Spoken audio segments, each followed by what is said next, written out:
pakiusap ko sa lahat ng nasa palengke sa buong Pilipinas. Sa sunod na linggo ay magre-raid na kami. Pag may mahuli po kaming illegal na sigarilyo sa inyong mga tindahan, ang nangyayari po kasi ay binabagsak po ng mga ganito, ng mga manufacturer at distributor. Sa palengke po, binabagsak to. At yung mga tindahan, yung mga sari-sari store, nabili po sa palengke. Yung mga nasa tindahan, ayan, magaang paloob ko dyan. Naghahanap buhay lang sila. Pero yung nasa palengke na distributor, kakasuhan namin kayo ng Anti-Agricultural Economic Sabotage Act. Non-bailable.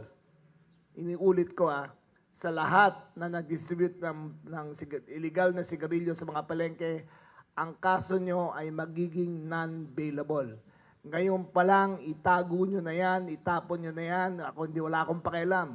May isang linggo kayo para gawin kung kailangan nyo gawin. Pero pag mag-umpisa kami, hindi namin kayo titigilan. Mga may-ari ng warehouses, ng mga nagre-renta, anong profile nila in short, sir? Well, usually Chinese ang nag-ooperate.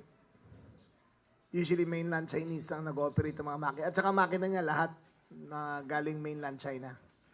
Pangalawa, ang tinitesting pa naman ng tobacco nila pero mukhang iisa pinanggalingan sa Southeast Asia rin. Pangatlo, hindi mangyayari to kung wala silang protector. Hindi mangyayari. Imposible na mangyari to na wala silang protector.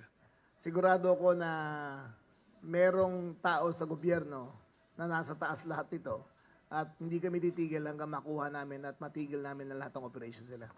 Ngayon kasi hinahabol namin ito. 'Di ba? Yung mga manufacturing, ito yung immediate. Ang pinakamahirap dito, yung para mahuli sila is the financial tie-ups. So, once we charge them, mag-apply kami ng AMLA, titignan namin where the accounts lead to, kung saan napunta. At doon namin sigurado makikita kung sino talaga ang nasa ilalim nito.